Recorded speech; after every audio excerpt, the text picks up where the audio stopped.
Вообще, чтобы правильно классифицировать грунт по ГОСТ 25-100 2020 года, нужно его правильно отобрать, запаковать и далее испытывать. Это регламентирует ГОСТ 120-71 2014 года.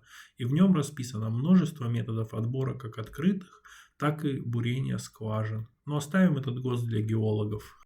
У нас все проще. Как правило, есть естественное основание под строительство чего-либо. Из него нужно отобрать грунт.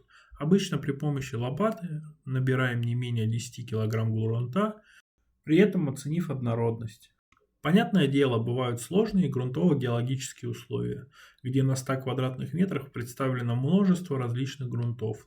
Такие участки, как правило, если это возможно, стоит разделять на подучастки и классифицировать каждый грунт отдельно.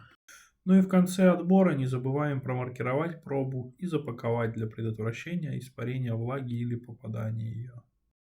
Полная версия видео доступна по ссылке в описании.